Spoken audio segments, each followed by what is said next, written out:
నమస్తే, welcome to బేఆర్కే news. నేను మనోజ్. మాట వినాలి, చెబితే మాట వినాలి అంటూ ఇటీవల విడుదలైన పవన్ కళ్యాణ్ సినిమాలో ఒక పాట ఉంది. సినిమా సంగతి ఎలా ఉన్నప్పటికీ ప్రజాక్షేత్రంలో పవన్ ఇచ్చిన హామీల అమలు విషయమే చర్చనీయాంశంగా మారింది. 100 రోజుల్లో మత్స్యకారుల సమస్యలు పరిష్కరిస్తానంటూ కొద్ది రోజుల క్రితం డిప్యూటీ సీఎం పవన్ కళ్యాణ్ ప్రకటించారు. నిజానికి మత్స్యకారుల సమస్యలు కొత్తవేమీ కావు. ఎన్నికల ముందు కూడా ఇవే ఉన్నాయి.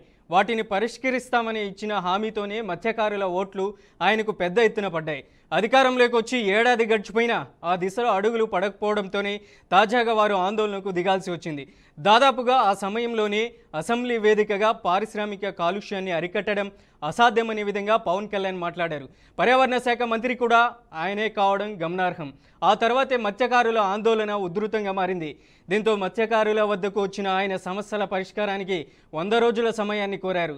తాను వారిలో ఒకడేనేనని, భుజం తట్టిన వారు భుజం మీద ఒకటి కొడితే మాత్రం తప్పేమిటంటూ సినిమాటిక్గా మాట్లాడారు పవన్ కళ్యాణ్. ఆ మాటల విషయం ఎలా ఉన్నప్పటికీ ఏడాది కాలంగా పరిష్కారం కాని సమస్య 100 రోజులు ఎలా పరిష్కారం అవుతుందనేది, అసలు సమస్య పరిష్కారం ఏమిటన్న విషయాలు చర్చనీయాంశంగా మారాయి.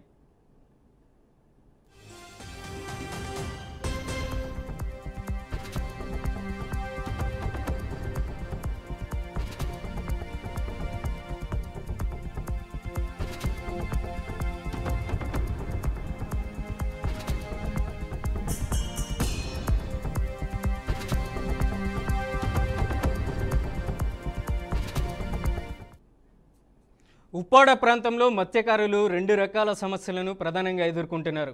ఒకటి, వాతావరణ మార్పుల కారణంగా ఏడాదికి తీవ్రతరమవుతున్న సముద్ర కోత కారణంగా. రెండవది, పారిశ్రామిక సంస్థల నుండి వెలువడే కాలుష్యం. మొదటి సమస్యను కొన్ని తరాల నుండి ఇక్కడ మత్స్యకారులు ఎదుర్కొంటున్నారు. పిల్లలను మార్చినట్లు అలల ఉధృతి నుండి కాపాడుకోవడానికి తమ నివాసాలను ఎప్పటికప్పుడు మార్చుకుంటూ జీవనాన్ని కొనసాగిస్తున్నారు. ఉప్పాడ తీరానికి వెళ్లేవారికి ఎవరికైనా గతంలో వారు ఎక్కడ నివసించారు, ఇప్పుడు ఎక్కడ ఉంటున్నారు అన్న దృశ్యాలు కనిపిస్తాయి. ఈ సమస్యను ఎదుర్కోవడానికి గత ప్రభుత్వాలు కొంత కృషి చేశాయి. తాజాగా పవన్ కళ్యాణ్ రిటైనింగ్ వాల్ కడతామని, దానికి కేంద్రం కూడా సానుకూలంగా ఉందని చెప్పారు. రెండవది, పారిశ్రామిక సంస్థలు విడుదల చేసే కాలుష్య సమస్య. దీని పరిష్కారం కోసం కొత్తపల్లి మండలం కోనపాపపేట మత్స్యకారులు గత ఏడాది ఏప్రిల్లో పెద్ద ఎత్తున ఆందోళనకు దిగారు. బీచ్ రోడ్డుని పూర్తిగా నిర్బంధించి 10 రోజుల పాటు నిరసన గళాన్ని వినిపించారు.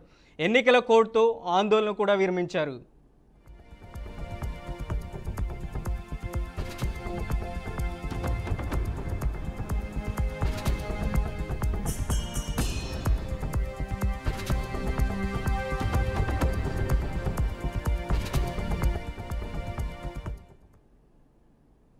ఇక కూటమి ప్రభుత్వం ఏర్పడే సంవత్సరం గడిచిన హామీల అమలుకు నోచుకోకపోవడంతో మళ్లీ ఆందోళనకు దిగారు. కాకినాడ జిల్లా KSEZ పరిధిలో లైఫీస్ అరబిందో ఫార్మా కంపెనీలు ఇప్పటికే 2 యూనిట్లలో కార్యకలాపాలు నిర్వహిస్తున్నాయి. వాటి వ్యర్థాలను సముద్రంలోకి విడిచిపెట్టేందుకు కొత్తపల్లి మండలంలో కోనపాపపేట, తొండంగి మండలం పెరుమల్లాపురం మధ్యలో 3 కిలోమీటర్ల పొడవున భారీ వైపు పైప్ లైన్ను 2 ఏళ్ల క్రితం ఏర్పాటు చేశారు. అయితే ఫార్మా వ్యర్థాలను, విషపూరిత జలాలను శుద్ధి చేయకుండా సముద్రంలోకి నేరుగా ఈ పరిశ్రమలు విడిచిపెడుతున్నాయని మత్స్యకారులు ఆందోళన చెందుతున్నారు. అరబిందో పరిశ్రమ కూడా భారీ పైప్ లైన్ ద్వారా వ్యర్థాలను సముద్రంలోకి వదులుతుందని మత్స్యకారులు అంటున్నారు. ఫలితంగా మత్స్య సంపద తగ్గిపోతుందని 18 గ్రామాలకు చెందిన దాదాపు 50,000 మంది మత్స్యకారులు ఆందోళన వ్యక్తం చేస్తున్నారు. గతంలో చిన్న బోటుపై వేటకు వెళితే రోజుకు 5,000 నుంచి 8,000 విలువైన మత్స్య సంపద దొరికేదని, ప్రస్తుతం ఆ పరిస్థితి లేదని స్థానిక గ్రామాల మత్స్యకారులు ఆవేదన వ్యక్తం చేస్తున్నారు.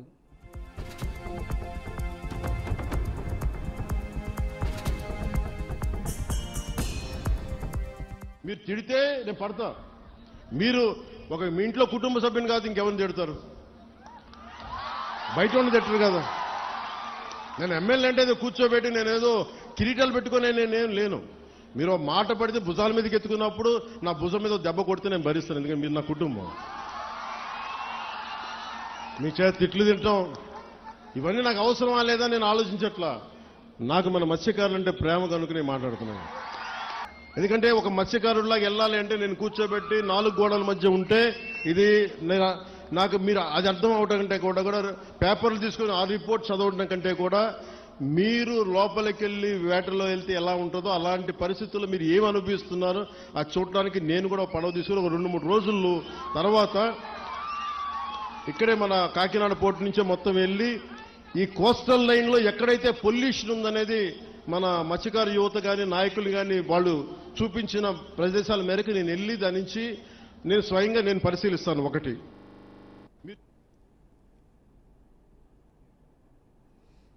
ఇక రాష్ట్ర ప్రభుత్వం కొంతకాలం క్రితం ఆమోదించిన మారిటైమ్ పాలసీ మత్స్యకారుల పాలిట శాపంగా మారుతుందన్న అభిప్రాయం వ్యక్తమవుతుంది. తీర ప్రాంతంలో నౌకాశ్రయాలు వాటి అనుబంధ పరిశ్రమలకు ఉద్దేశించిన ఈ పాలసీలో మత్స్యకారుల గురించి సిఆర్జెడ్ నిబంధనల గురించి నామమాత్రంగా కూడా ప్రస్తావించలేదు. అదేవిధంగా పరిశ్రమల నుండి వచ్చే కాలుష్యాన్ని అరికట్టే అంశంపై కూడా ఎటువంటి ప్రస్తావన లేదు. ఈ నేపథ్యంలో ఇప్పటికే విడుదలవుతున్న కాలుష్యాన్ని అరికట్టేందుకు పారిశ్రామిక సంస్థలను ఒప్పిస్తారా లేక చర్యలతో కట్టడి చేస్తారా అన్నది చూడాల్సిందే. ఉన్న బోట్ ఓనర్స్ అందరినీ, మత్స్యకార సంఘాలని అందరినీ, అలాగే ఎన్జిఓస్ని, యువకుల్ని మొత్తం అందరూ దేనికోసమైతే ఇబ్బంది పడుతున్నారో వాళ్ళందరినీ కూడా పిలిచి కలెక్టరేట్లో అందరు అధికారుల ముందు, అందరు ఎమ్మెల్యే ముందు, ప్రజాప్రతినిధుల ముందు మీటింగ్ పెట్టి వాళ్ళకి ఏం ఇబ్బంది ఉందో వాళ్ళ ద్వారానే తెలుసుకుని పార్టీలకు అతీతంగా జనసేన కానివ్వండి, టీడీపీ కానివ్వండి, బీజేపీ కానివ్వండి, లేకపోతే వైఎస్ఆర్సీపీని కూడా మాట్లాడిపించి వాళ్ళకున్న నిజమైన సమస్యలు తెలుసుకుని అలాగే అక్కడి నుంచి దానికి పరిష్కారం ఎలా రావాలి అన్నది అక్కడ తెలుసుకుని మొత్తం ఉప్పాడలో ప్రజలందరి ముందు 100 రోజులు టైం కోరి నిజంగా దేనివల్ల మత్స్య సంపద కోల్పోతుంది అనేది తెలుసుకోవటానికి దాని ప్రణాళికను సిద్ధం చేయడానికి 100 రోజులు టైం తీసుకుని ఆ మత్స్యకారులు సోదరులు ఏదైతే ఇబ్బంది పడుతున్నారో దాని అన్నిటికీ కూడా ఒక సొల్యూషన్ దొరికే విధంగా మా అధినేత పవన్ కళ్యాణ్ గారు నిన్న సభాముఖంగా తెలియజేయడం జరిగింది.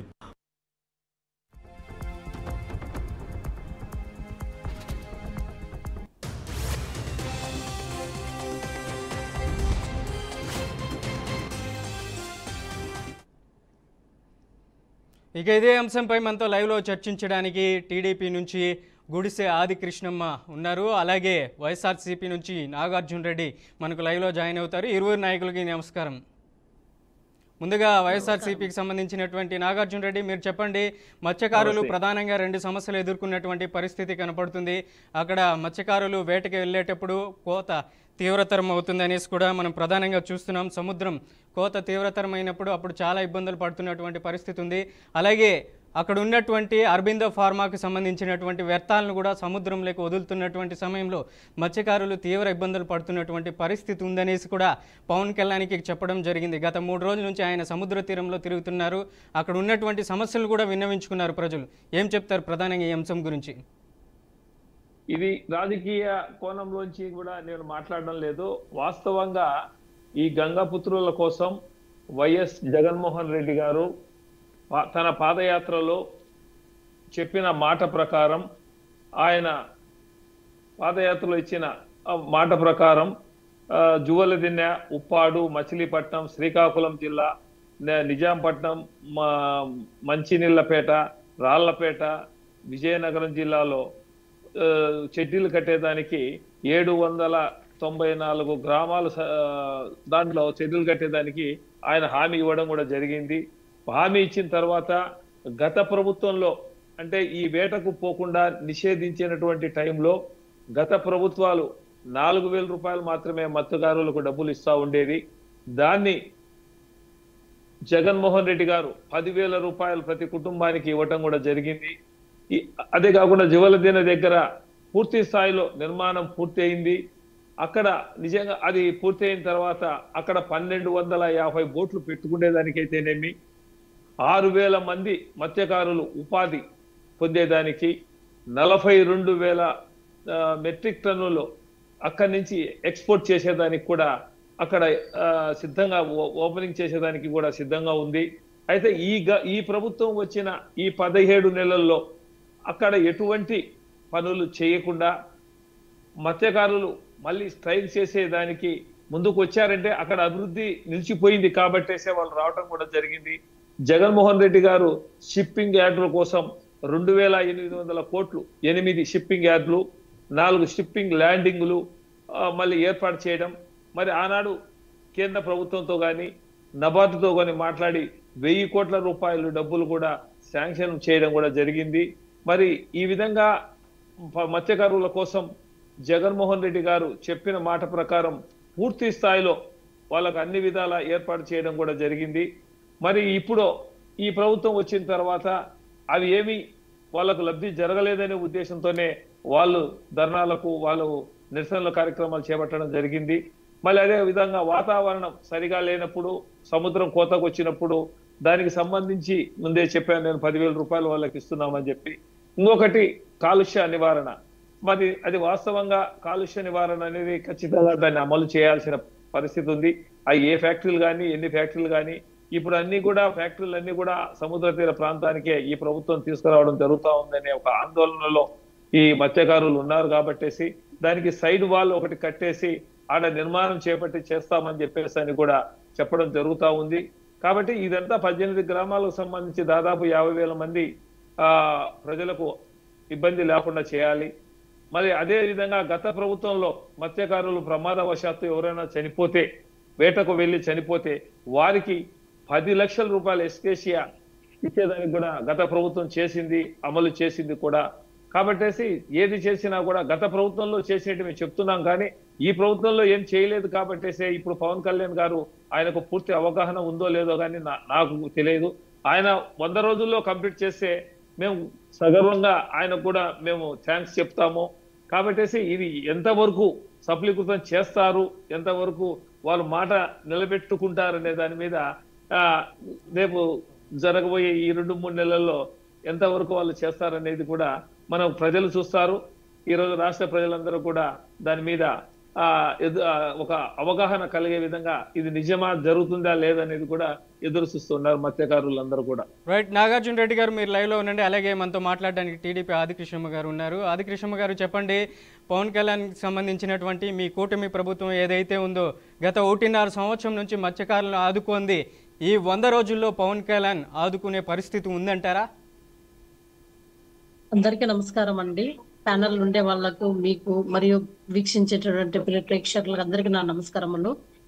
ఇందాక బ్రదర్ మాట్లాడుతూ గత ప్రభుత్వంలో మేము చాలా చేసాం, అది చేసాం, ఇది చేసామని చెప్పి చాలా గొప్పగా చెప్పారు. కానీ ఇక్కడ మేము అవన్నిటికీ పోకుండా ఒకటే, ఇక్కడ ప్రాబ్లం ఏంటి, ప్రాబ్లంకి ఏ విధంగా సొల్యూషన్ ఇవ్వాలని చెప్పి మా ఎన్డీఏ ప్రభుత్వం డిప్యూటీ పవన్ కళ్యాణ్ గారు రావడం, ప్రజల కోసం ఆయన నిజంగా ప్రజల కోసం నేనున్నానని చెప్పి వచ్చి అక్కడ వాళ్ళు పడుతున్నటువంటి బాధను అర్థం చేసుకొని ఖచ్చితంగా 100 రోజుల్లోన మేము ప్రయత్నం చేస్తాం, దీనికి పరిష్కారం తీసుకుని వచ్చే విధంగా ప్రయత్నం చేస్తామని చెప్పి అక్కడ ప్రజలతో ఒప్పించడం జరిగింది. ఇప్పుడు మేము ఒకటే వాళ్ళని అడుగుతున్నాం, వైసీపీ వాళ్ళని, ఇన్ని సంవత్సరాలుగా మీరున్నారు కదా, 5 సంవత్సరాలుగా ఈ ప్రాబ్లమ్స్ మీకు గుర్తు రాలేదా? రిటైనింగ్ వాళ్ళు ఎందుకు కట్టలేదు?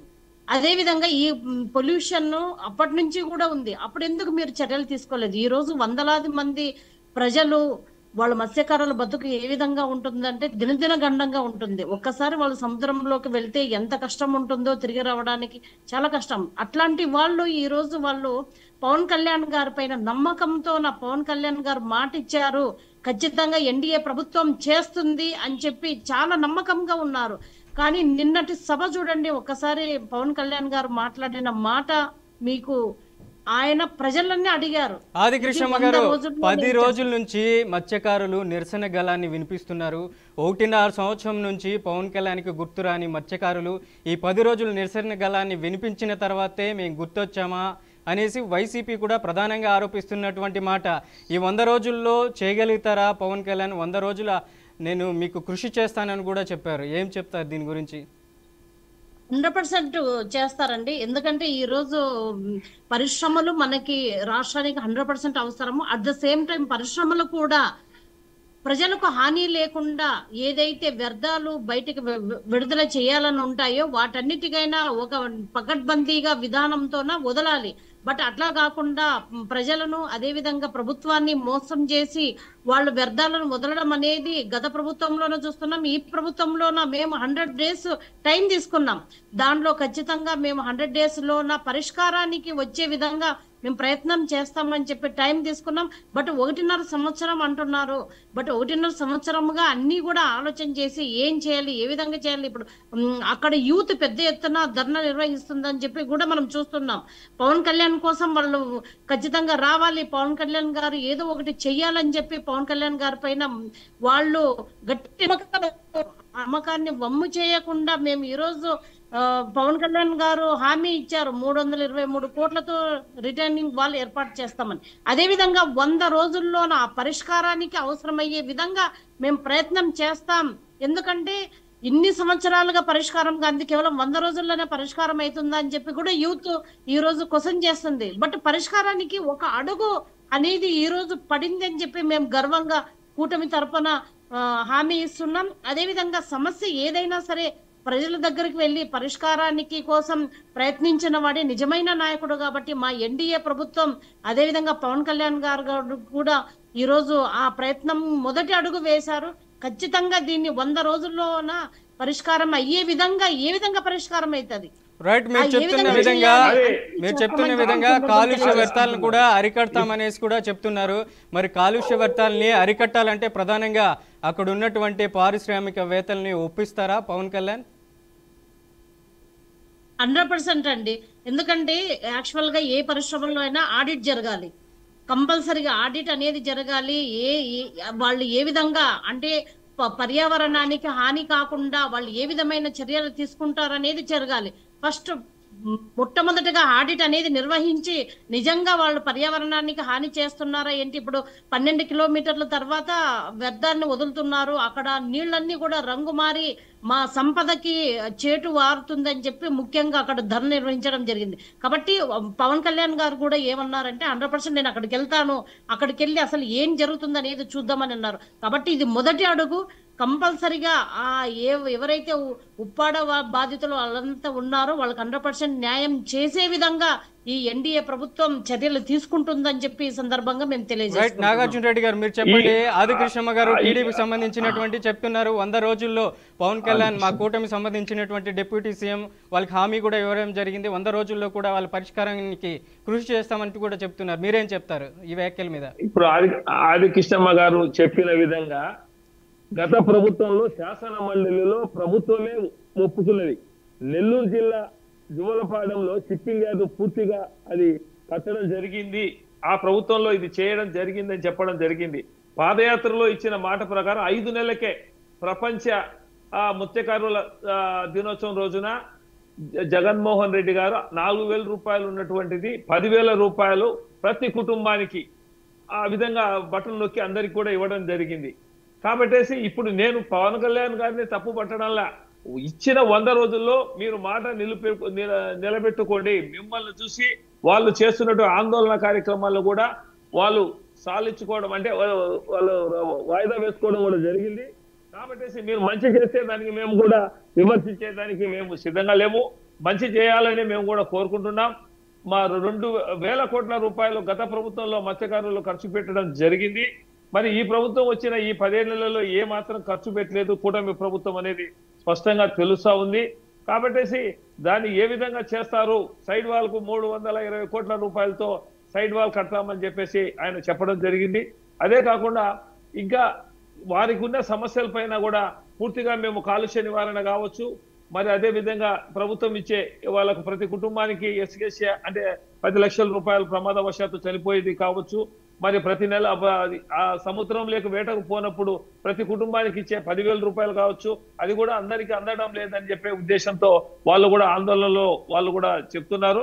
కాబట్టి ఇవన్నీ కూడా గమనించి ఖచ్చితంగా ఇవన్నీ చేయాలి, వాళ్ళు మళ్ళీ ఆందోళనకు రాకుండా ఉండే విధంగా పవన్ కళ్యాణ్ గారు చేయాలని చెప్పేసి. ఎందుకంటే ఆయన 16 నెలల్లో బయటకు వచ్చి మాట్లాడింది చెప్పింది ఏం లేదు. మొట్టమొదటిసారిగా ఆయన బయటకు వచ్చి నేను దీని మీద మాట్లాడతాను చేస్తానని చెప్పి చెప్పడం జరుగుతూ ఉంది. కాబట్టి ఈ కూటమి ప్రభుత్వంలో ఆయన ఎంతవరకు దీన్ని సఫలీకృతం చేస్తారో, ఏ విధంగా మాటలు నిలబెట్టుకుంటారో, వాళ్ళ సమస్యలు ఏ విధంగా పరిష్కరిస్తారో ప్రతి ఒక్కరు కూడా దాని మీద ఫోకస్ ఉంటుంది. కాబట్టి దీని మీద మేము కూడా చేయాలనే సంకల్పం వాళ్ళు చేయాలి, ప్రజలకు వాళ్ళకు సహకరించాలని చెప్పేసి కూడా మేము చెప్తా ఉన్నాం. గత ప్రభుత్వంలో జగన్మోహన్ రెడ్డి గారు 7 షిప్పింగ్ యార్డుల కోసం 2,800 కోట్లు ఖర్చు పెట్టడం కూడా జరిగింది. అవి కూడా కంప్లీట్ కాలేదు. దాంట్ల మీద పూర్తి స్థాయిలో మరి ఈ ప్రభుత్వం అవి కంప్లీట్ చేసేదానికి ప్రయత్నం చేయాలి. 4 షిప్పింగ్ లగేజ్ ల్యాండింగ్ సంబంధించినవి కూడా నబార్డు 1,000 కోట్ల రూపాయలు రుణం మంజూరు చేసింది, అవి కూడా పూర్తిగా చేయాలి. మరి అదేవిధంగా జగనన్న ఇచ్చినటువంటి మన జోలపాలెంలో వాళ్ళకు కూల్ స్టోరేజీ అంటే రేట్లు లేనప్పుడు ఆ స్టోరేజ్ లో పెట్టుకొని మరి తర్వాత రేట్ వచ్చినప్పుడు అమ్ముకునే దానికోసం కూడా ఆ స్టోరేజ్ కూడా ప్రారంభించడం జరిగింది. ఈ రోజు అక్కడ ఉన్నటువంటి మత్స్యకారులందరూ కూడా దానివల్ల లాభం పొందడం జరుగుతూ ఉందని చెప్పేసి వాళ్ళే మత్స్యకారులే చెప్పడం కూడా జరుగుతూ ఉంది. కాబట్టేసి ప్రభుత్వం గతంలో చేసినటువంటి అవన్నీ కూడా పూర్తి చేస్తే ఆ మత్స్యకారులకు మంచి శుభ పరిణామం జరుగుతుందని చెప్పేసి కూడా మేము తెలియజేస్తా ఉన్నాం. రైట్. ఆదికృష్ణమ్మ గారు, ఒక క్వశ్చన్ ఇక్కడ ప్రధానంగా ఉప్పాడ తీరంలో 3 రోజుల పాటు మీ కూటమి ప్రభుత్వానికి సంబంధించినటువంటి డిప్యూటీ సీఎం పవన్ కళ్యాణ్ పర్యటన చేశారు. 10 రోజుల నుంచి అక్కడ ఉన్నటువంటి మత్స్యకారులు నిరసన గళాన్ని వ్యక్తం చేస్తున్నటువంటి సందర్భంలో ఆయన అక్కడికి విచ్చేయడం జరిగింది. అక్కడ ప్రధానంగా మత్స్యకారులను ఉద్దేశించి కూడా మాట్లాడారు. మీరు నా భుజం మీద కొడితే నేను తట్టుకోగలుగుతాను, కానీ మత్స్యకారుల జోలికి మాత్రం వస్తే నేను ఏమాత్రం సహించను, వాళ్ళకి ఇచ్చిన 100 రోజుల్లో ఏవేవైతే హామీలు ఉన్నాయో అవన్నీ అమలు చేస్తానంటూ కూడా చెప్పుకొస్తున్నారు. ప్రధానంగా చూసుకుంటే 2024 ఎలక్షన్ల ముందు పవన్ కళ్యాణ్ పెద్ద ఎత్తున అక్కడ కోస్తాలో ప్రచారం చేశారు. మత్స్యకారులు ఓట్లు కూడా భారీగా పడ్డాయి పవన్ కళ్యాణ్కి, అలాగే మీ కూటమి ప్రభుత్వానికి కూడా. కానీ 100 రోజులు మీ హామీలను నెరవేరుస్తానంటూ అప్పటి ఎన్నికల ప్రచారంలోనే మత్స్యకారులకు హామీ ఇవ్వడం జరిగింది. కాకపోతే 1.5 సంవత్సరం కావస్తుంది, ఇప్పుడు సాధ్యం అవుతుందంటారా? 100% సాధ్యమవుతుందండి. ఎందుకంటే గవర్నమెంట్ ఏర్పడిన తర్వాత గవర్నమెంట్ ఇంతకు ముందు ప్రభుత్వము ఎలాంటి డిస్ట్రాయిడ్ గా చేసిందో మన రాష్ట్రాన్ని అనేది మనకు అందరికి తెలుసు. అవన్నీ కూడా చక్కబెట్టుకునే టైంకి 1 ఇయర్ దాటిపోయింది. ఇప్పుడు ఆయన ఏ విధంగా అయితే ప్రకటించాడో 100 రోజుల్లోన పరిష్కారం చూపే విధంగా 100% చేస్తారు. ఎందుకంటే ఒక కమిటీ కూడా ఆల్రెడీ సజెస్ట్ చేశారు. దాంట్లోనే AP pollution board member secretary గారు, అదేవిధంగా కలెక్టరు, పరిశ్రమలు, మత్స్యశాఖ కమిషనర్లు, స్థానిక నాయకులు, అదేవిధంగా మత్స్యకారులకు సంబంధించిన నాయకులు కూడా ఈ కమిటీలో ఉంటారు. కాబట్టి వీళ్ళందరూ కూడా కూర్చొని ఏ విధంగా పరిష్కారం చేయాలి అనే దిశగా ఒక ముందడుగు అయితే పడింది 100%. ఎందుకంటే పవన్ కళ్యాణ్ గారు మేము గత ఎన్డీఏ కూటమి ఏర్పడినప్పటి నుంచి చూస్తున్నాం. ఆయన ఏదైనా మాట ఇచ్చారంటే 100% నిలబెట్టుకుంటారు. అదేవిధంగా చంద్రబాబు నాయుడు గారు కూడా ఈ పరిష్కారం చూపే విధంగా కలిసి ఎన్డీఏ ప్రభుత్వం ఖచ్చితంగా చేస్తుందనే నమ్మకం మాకైతే ఉంది. ఎందుకంటే ప్రజల్లో నుంచి వచ్చిన నాయకులు చంద్రబాబు నాయుడు గారు, అదేవిధంగా పవన్ కళ్యాణ్ గారు. కాబట్టి ఆ ప్రజలు పడే బాధలు వాళ్ళకు తెలుసు. ఈ రోజు మన రాష్ట్రం ఎంత ముందుకు వెళ్తుంది. ఈ రోజు కొన్ని పరిశ్రమలు వస్తున్నాయి, ఆ పరిశ్రమలకు కావాల్సినవన్నీ కూడా ఈ రోజు చేస్తున్నారు. అదేవిధంగా ఉండే పరిశ్రమలు కూడా మన రాష్ట్రంలో పొల్యూషన్ కి ఎటువంటి హామీ లేకుండా వాళ్ళు చర్యలు తీసుకునే విధంగా కూడా వాళ్ళతో అరవిందో అయితేనేమి, అదే విధంగా దివీస్ కంపెనీ వాళ్ళతో కూడా మాట్లాడాల్సిన అవసరం ఎంతైనా ఉంది. ఈ రోజు మనం ఉద్యోగాలు లేక మిగతా రాష్ట్రాలకు వెళ్తున్నాం యూత్ అంతా కూడా. కానీ ఉండే పరిశ్రమలు ఈ విధంగా పర్యావరణానికి హాని చేస్తుంటే మన రాష్ట్రం బతకడానికి కూడా అవకాశం లేకుండా పోతుంది. కాబట్టి వీటన్నిటిని ఈరోజు జీవన భద్రత మరియు సంక్షేమం అనేది మనం మత్స్యకారులకి ఖచ్చితంగా ఇవ్వాలి. అదేవిధంగా సముద్ర కాలుష్యాన్ని కూడా తగ్గించే విధంగా మనం చర్యలు చేపట్టాలి. వీటన్నిటిని మిళితం చేసుకొని ఈ 100 రోజులు అనేది టైం తీసుకున్నారు. కాబట్టి ఖచ్చితంగా ఈ 100 రోజుల్లోన ఆయన ఏర్పాటు చేస్తారనే నమ్మకం మాకైతే ఉంది. ఎందుకంటే చంద్రబాబు నాయుడు గారు అయితేనేమి, పవన్ కళ్యాణ్ గారు అయితేనేమి, మోడీ గారి ఆశీస్సులతోనే వీటన్నిటిని ఈరోజు 320 కోట్లు కేంద్రం సానుకూలంగా కూడా స్పందించింది. కాబట్టి 100% రిటర్నింగ్ వాల్ కడతాం. అదేవిధంగా మత్స్యకారులు ఏవైతే వాళ్ళు ఉన్నాయో వాళ్ళకి సంక్షేమ పథకాలు అన్ని కూడా అందించే విధంగా మా ఎన్డీఏ ప్రభుత్వం చర్యలు చేపడుతుందని, పవన్ కళ్యాణ్ గారు ఇచ్చిన మాట ఖచ్చితంగా మా ఎన్డీఏ ప్రభుత్వం నెరవేరుస్తుందని చెప్పి మేము గట్టిగా నమ్ముతున్నాము. రైట్. 2014 నుంచి 19 వరకు మత్స్యకారులకు సంబంధించి గత ముఖ్యమంత్రి అంటే ఇప్పుడు ముఖ్యమంత్రి గత ప్రభుత్వంలో 2014 నుంచి 19 వరకు ఎంత ఖర్చు పెట్టారనేది ఆడిట్ దాంట్లో కానీ ఎవరు దాన్ని దాచిపెట్టేదానికి లేదు. ఆయన కంప్లీట్ గా ఏమి పెద్దగా ఖర్చు పెట్టలేదు. మళ్ళీ తర్వాత 2019 నుంచి 24 వరకు జగన్మోహన్ రెడ్డి గారు మత్స్యకారులకు ఎంత ఖర్చు పెట్టారనేది కూడా వాస్తవాలు ఈ రోజు సోషల్ మీడియాలో కావచ్చు, యూట్యూబ్ లో కావచ్చు, మనము ఏదైనా దాంట్లో చేస్తే అన్ని వాస్తవాలు బయటకు వస్తాయి. గత ప్రభుత్వంలో 6 రూపాయలు సబ్సిడీ డీజిల్ కి ఇస్తా ఉన్నారు. దానికి సంబంధించి 9 రూపాయలు డీజిల్ కు వాళ్ళు సబ్సిడీ ఇవ్వడం ఇచ్చారు జగన్మోహన్ రెడ్డి గారు. మరి ప్రతి దాంట్లో కూడా ఎందుకంటే గత శాసన మండలి దాంట్లోనే మీరు చేశారు, ఈ ప్రభుత్వం ఇది చేసింది, ఇన్ని వేల కోట్లు ఖర్చు పెట్టిందని చెప్పి ప్రభుత్వమే ఒప్పుకున్నది శాసన మండలిలో. రైట్. నాగార్జున రెడ్డి గారు అలాగే ఆదికృష్ణమ్మ గారు మత్స్యకారుల సమస్యలపై మీ విశ్లేషణ అందించినందుకు ధన్యవాదాలు. రైట్ ధన్యవాదాలు. రైట్. మత్స్యకారులకు ప్రధానంగా ఉప్పాడ తీరంలో వాళ్ళు ఎదుర్కొన్నటువంటి సమస్యలను పవన్ కళ్యాణ్ దృష్టికి తీసుకొచ్చారు. మత్స్యకారులు గత 10 రోజుల నుంచి నిరసన గళాన్ని వినిపించినటువంటి నేపథ్యంలో పవన్ కళ్యాణ్ ఉప్పాడ తీరంలో పర్యటించారు. కేవలం 100 రోజుల సమయం ఇచ్చారు. అక్కడ ఎదుర్కొన్నటువంటి సమస్యలను 100 రోజుల్లో పరిష్కరిస్తానంటూ కూడా ఆంధ్రప్రదేశ్ డిప్యూటీ సీఎం పవన్ కళ్యాణ్ చెప్పుకొచ్చారు. ఇది ఇవాల్టి బీఆర్కే ఇన్ డెప్త్. మరో ఇన్ డెప్త్లో మళ్ళీ కలుద్దాం. చూస్తూనే ఉండండి బీఆర్కే న్యూస్, తెలుగోడి సత్తా.